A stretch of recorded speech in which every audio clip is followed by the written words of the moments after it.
سابق فوجی صدر جنرل ریٹائر پرویز مشرف خود ساختہ جلا وطنی اور طویل بیماری سے نبرد آزما رہنے کے بعد ایک ہفتہ پہلے دبئی میں وفات پا گئے۔ ان کی عمر لگ بھگ 80 سال کے برابر تھی۔ اگر ان کی زندگی کا احاطہ کیا جائے تو اسے مجموعی طور پر 2 حصوں میں تقسیم کیا جا سکتا ہے، یعنی ان کا دور عروج اور منصب صدارت سے فراغت کے بعد شروع ہونے والا دور زوال، جس کے دوران ان کی وفات ہوئی۔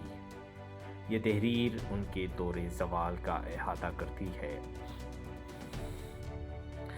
سابق صدر پرویز مشرف کے زوال کا آغاز تو اس وقت کے پاکستان کی سپریم کورٹ کے چیف جسٹس افتخار محمد چودھری کی برطرفی کے بعد ان کی عدلیہ سے محاذ آرائی کی شکل میں شروع ہوا، مگر بعد میں فوج اور امریکہ کی طرف سے ان کی حمایت کا خاتمہ اور سیاسی میدان میں ان کی تنہائی اقتدار پر ان کی گرفت بتدریج ختم ہونے کا سبب بنی۔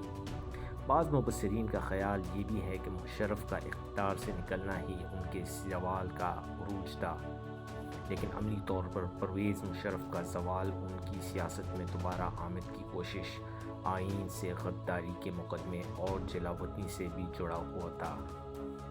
وہ شخص جس پر اقتدار کی دیوی 8 سال تک مہربان رہی اور جس کے آنکھ کے اشاروں سے بڑے بڑے فیصلے ہو جاتے تھے، اس نے غداری کے مقدمے سے بچنے کے لیے جلا وطنی موذی مرض کا مقابلہ کرتے ہوئے گزاری۔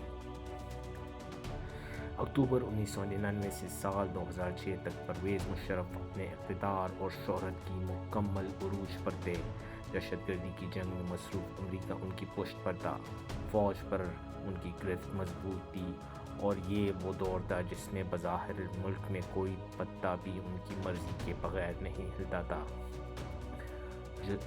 مشہور ہے کہ دنیا بھر میں غیر جمہوری یا چور راستوں سے اقتدار میں آئے حکمرانوں کی آنکھوں پر پٹی عین ان کے اقتدار کے عروج میں ہی بنتی ہے۔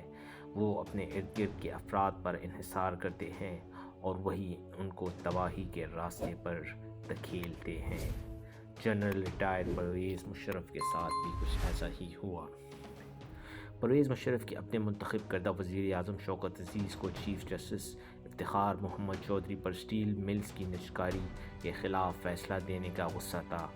وزیر اعلیٰ سندھ ارباب غلام رحیم منو بھیل کیس میں چیف جسٹس کے از خود کو نوٹس کا شکار بھی تھے، اور سب سے اہم بات یہ کہ مشرف کی آنکھیں اور کان یعنی خفیہ ادارے چیف جسٹس کے لاپتہ افراد کے بارے میں نوٹسز سے تنگ تھے۔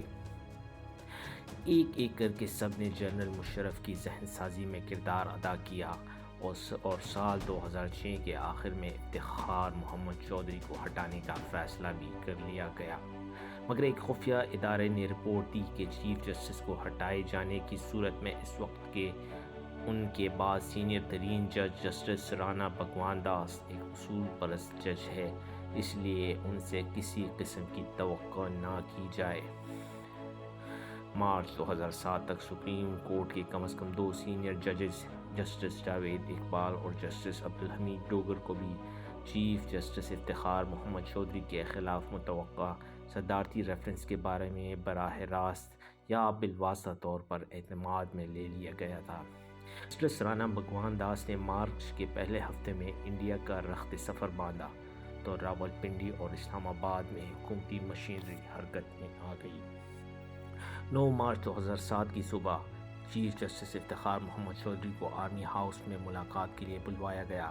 ادھر افتخار چودھری بھی اپنے ارد گرد کی نقل و حمل کی وجہ سے چوکنا تھے۔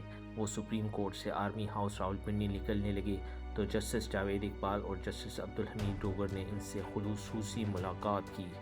افتخار چودھری کا اس ملاقات سے شک مزید گہرا ہوا اور وہ متوقع صورتحال کے بارے میں سوچتے ہوئے آرمی ہاؤس پہنچے۔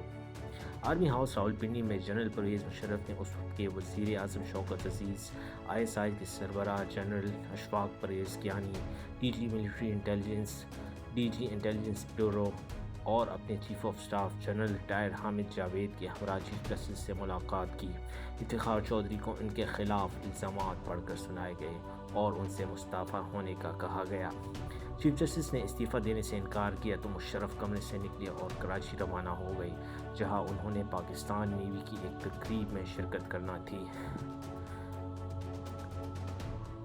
پرویز مشرف کی عدم موجودگی میں جنرل کیانی کے علاوہ اوپر درج سبھی فوجی افسران نے افتخار محمد چودھری کو استعفیٰ دینے کے لیے ہر طرح کا دباؤ استعمال کیا، جس کا ذکر بعد میں انہوں نے سپریم کورٹ میں اپنے جمع کرائے گئے حلف نامے میں بھی کیا۔ افتخار چودھری کو کم از کم 5 گھنٹوں تک آرمی ہاؤس سے نکلنے نہیں دیا گیا۔ دوسری طرف ان کی برطرفی کی خبر میڈیا پر چلوائی گئی اور ساتھ ہی قائم مقام چیف جسٹس کے طور پر رانا بھگوان داس کے بعد سینئر جج جسٹس جاوید اقبال نے حلف اٹھا لیا اور سپریم جوڈیشل کونسل کے سربراہ کی حیثیت سے فوری طور پر نہ صرف صدارتی ریفرنس کو قبول کیا بلکہ 13 مارچ کو افتخار محمد چودھری کو کونسل کے سامنے پیش ہونے کا حکم نامہ بھی جاری کر دیا۔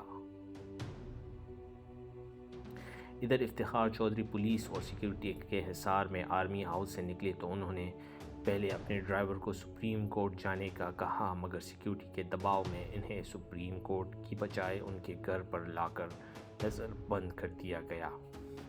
یہ مشرف سے عدلیہ کی لڑائی کا آغاز تھا۔